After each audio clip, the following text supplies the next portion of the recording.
টি-20 ও test format থেকে অবসর নিলেও এখনও ওয়ানডে ক্রিকেট চালিয়ে যাচ্ছেন ভারতের দুই তারকা ব্যাটসম্যান রোহিত শর্মা ও বিরাট কোহলি।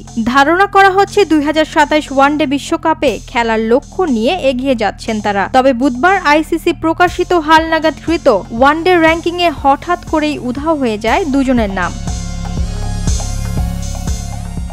ঘটনাটি সামাজিক যোগাযোগ মাধ্যমে সমালোচনা শুরু হলে ভুল স্বীকার করে আইসিসি। ক্রিকেট অ্যালামনাক খ্যাত ইংল্যান্ডের উইজডেন.com এ নিয়ে আইসিসির সাথে যোগাযোগ করলে সংস্থাটি জানায় এই সপ্তাহের র্যাঙ্কিংয়ে কিছু বিষয় নিয়ে তাদের পর্যালোচনা চলছিল। পরবর্তীতে সংশোধন করে আবারও রোহিত ও কোহলির নাম র্যাঙ্কিংয়ে ফিরিয়ে আনা হয়।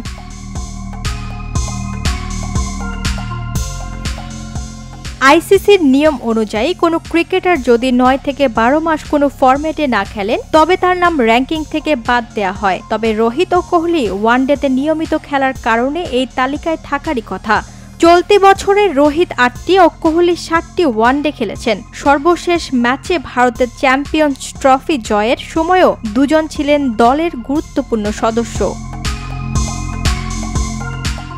উল্লেখ্য, ত্রুটি সংশোধনের আগে রোহিত ছিলেন 2 নম্বরে এবং কোহলি ছিলেন 4 নম্বরে। নতুন তালিকা প্রকাশের পরও তাদের অবস্থান অপরিবর্তিত রাখা হয়েছে।